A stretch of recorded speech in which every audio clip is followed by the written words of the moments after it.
Ayan, mga kapobre, dito na naman ako. Ayan, swimming pool yan, oh.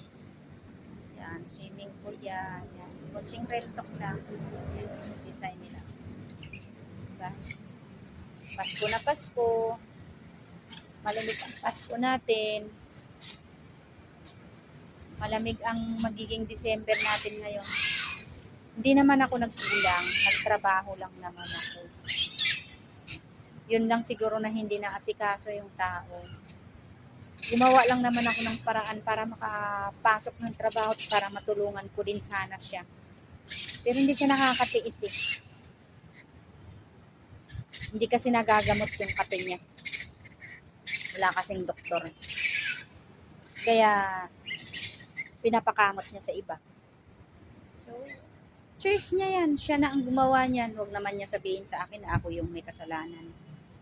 Diba? Isang partner, dapat kung gumawa ka na lang. Huwag mo na kaming siraan. Diba? Ba't mo kailangan gawing siraan pa kami? Mga partner nyo. Kung gumawa kayo, gumawa na lang kayo. Huwag nyo na kaming siraan. Gagamitin nyo siraan nyo kami para makabimbang kayo sa mga pulasisi nyo. Huwag kayong ganong kasama na lalaki. Dahil hindi maganda yun. Hindi nakikita doon yung pagkalalaki mo. Diba? Magpakatotoo ka sa pagmumukha ng mga babae. Hindi yung parang bakla ka. Diba? Wala ka nang ambag. Diba? Hindi ka na nga nag-aambag eh. Nag-aambag ka lang ng sarap. Ang dami mo pang reklamo. Tinutulungan ka na nga.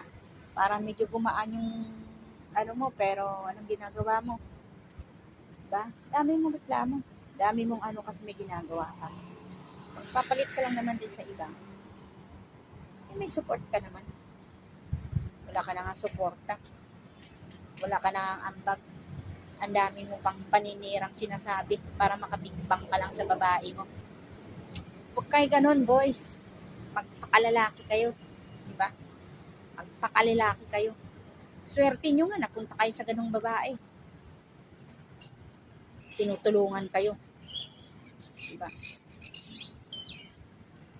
Huwag naman kayong ganun. Lumaban naman kayo ng patas.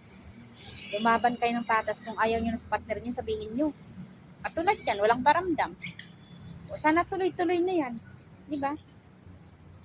Sabihin mo, nagtatampo ka lang dahil hindi ka pinagbigyan ng hinihiling mo. Dumiskarte ka. Diba? Gumawa ka na